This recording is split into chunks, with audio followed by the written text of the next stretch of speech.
राजू आज कई साल बाद अपने गांव जा रहा था। उसके साथ उसका दोस्त रवि भी था। दोनों दोस्तों ने ट्रेन पकड़ ली थी। शाम तक उन्हें गांव पहुंचना था। ट्रेन में खाना खाकर दोनों बातें करते करते बाहर के नज़ारे देख रहे थे। रवि ने कहा, भाई मैंने आज तक सिर्फ ट्रेन से ही गांव और खेत देखे हैं। मैं कभी गांव नहीं गया, इसलिए जब तूने अपने साथ चलने के लिए कहा तो मैं बहुत खुश हो गया। यह सुनकर राजू हंसने लगा। वह बोला, ज्यादा खुश मत हो। गांव में तू एक ही दिन में परेशान हो जाएगा। वहां ना लाइट ठीक से आती है, ना इंटरनेट। यह सुनकर रवि हंसने लगा। दोनों की ट्रेन एक जगह खड़ी हो गई। गाड़ी को खड़ी हुए 2 घंटे बीत गए थे। तभी वहां से टीटी गुजर रहा था। पूछने पर उसने बताया कि आगे पटरी खराब है, काम चल रहा है। ट्रेन कम से कम 6 घंटे लेट हो जाएगी। ट्रेन में बैठे बैठे ही रात हो गई। दोनों की गाड़ी गांव के पास वाले स्टेशन पर रात को 1 बजे पहुंची। ट्रेन से उतरकर दोनों ने सवारी ढूंढने की कोशिश की, लेकिन उन्हें कोई सवारी नहीं मिली। दोनों ने पैदल ही गांव जाने का फैसला किया। स्टेशन के बाहर एक चाय वाले की दुकान थी। दोनों उसके पास गए। राजू ने कहा, भैया क्या 2 कम चाय बना दोगे? चाय वाला बोला, हाँ हाँ आप बैठो, मैं अभी बना देता हूं। दोनों ने चाय पीकर पैसे दिए और चलने लगे। तब चाय वाले ने कहा, भैया इस समय गांव मत जाओ, मेरी बात मानो तो यहीं रुक जाओ। रात में वहां एक नरपिशाच का आतंक रहता है, वो किसी को भी अपना शिकार बना लेता है। यह सुनकर राजू थोड़ा डर जाता है, लेकिन रवि कहता है, अरे यार मैं शहर में रात को 3 बजे तक घूमता रहता हूं, कभी कुछ नहीं हुआ। ये तुम लोगों ने डराने के लिए कहानियां बना दी हैं। रवि नहीं माना और दोनों चाय वाले की बात को अनसुना करके गांव की ओर चल देते हैं। सड़क से रास्ता लंबा था, इसलिए राजू रवि को एक छोटी पगडंडी से लेकर चल देता है। रास्ता सकरा था, इसलिए राजू आगे और रवि उसके पीछे चल रहा था। राजू बीच बीच में मुड़कर राहुल को देखता और उससे बातें करते करते आगे बढ़ रहा था। रवि भी उसकी हाँ में हाँ मिल देता था। कुछ देर बाद राजू को लगा कि रवि जवाब नहीं दे रहा है। उसने पीछे मुड़कर देखा तो रवि वहां नहीं था।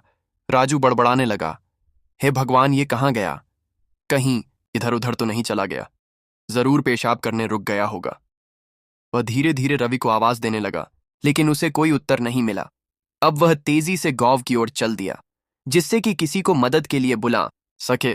अभी राजू कुछ ही दूर चला था कि रवि ने पीछे से आवाज दी, मुझे छोड़कर चल दिया राजू, अभी तो मुझे तेरा गांव देखना है।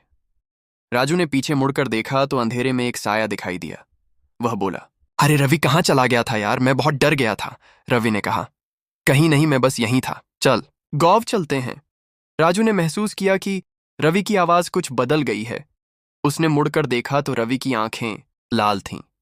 राजू ने कहा, ये तुझे क्या हुआ और तेरी आंखें लाल क्यों हो गई हैं?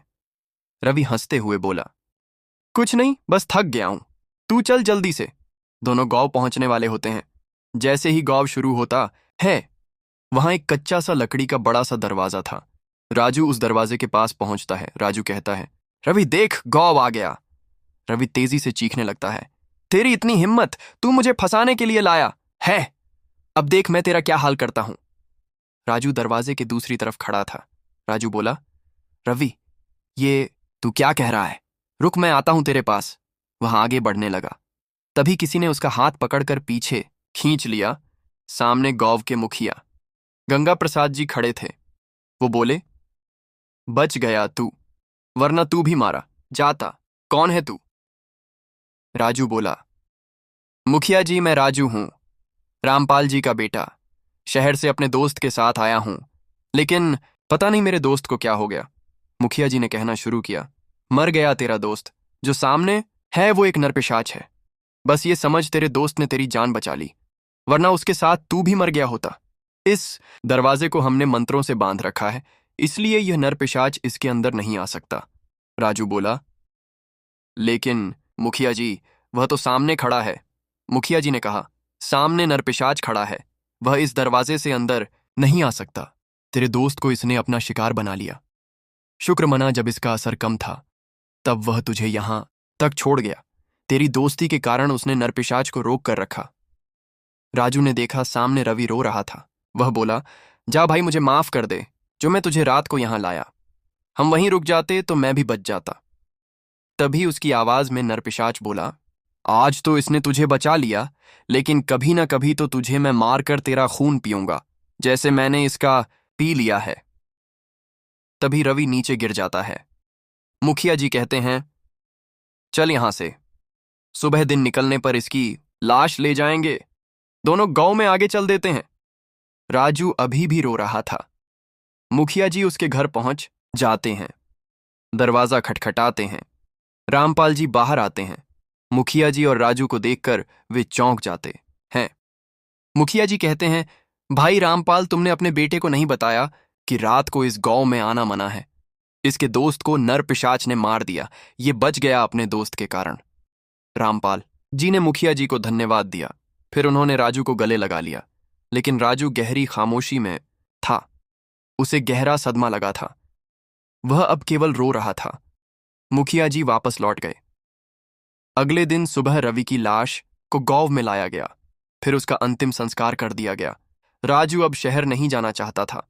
वह अब गांव में रहकर ही अपने दोस्त की मौत का बदला लेना चाहता था। राजू बहुत परेशान था कि कैसे वो रवि की मौत का बदला ले। वह गांव के बड़े बूढ़े लोगों से मिला। उन्होंने बताया कि गांव में एक तांत्रिक आया था। लोगों ने उसे बहुत मान सम्मान लिया। वह गांव वालों से पैसे लेता और टोने टोटकों की मदद से लोगों को उनका किसी से दुश्मनी का बदला लेने में मदद करता। इस तरह पूरा गांव एक दूसरे का दुश्मन बन गया। तब पंचायत ने इस खून खराबे को रोकने के लिए तांत्रिक को गांव से निकालने का फैसला किया, लेकिन उसने सबको बर्बाद करने की चेतावनी दी। इससे गांव वाले उससे बहुत गुस्सा हो गए। उन्होंने एक दिन तांत्रिक को जिंदा जला दिया। तब से वह नरपिशाच बन कर सबका खून पीने की फिराक में रहता है। राजू बोला, लेकिन इसका कोई समाधान तो होगा। तभी वहां मुखिया जी आ गए। उन्होंने कहा, बेटा, गांव के हर घर ने उस तांत्रिक की वजह से किसी न किसी को खोया है। अगर हमें कोई तांत्रिक ऐसा मिल जाए जो इसे वश में करके इसकी आत्मा को मुक्त करा दे, तभी यह संभव है। राजू अब ऐसे किसी तांत्रिक को ढूंढने लगा। क्या राजू तांत्रिक को ढूंढ पाया? क्या तांत्रिक नरपिशाच को मुक्ति दिला पाया? ये जानेंगे कहानी के अगले भाग में।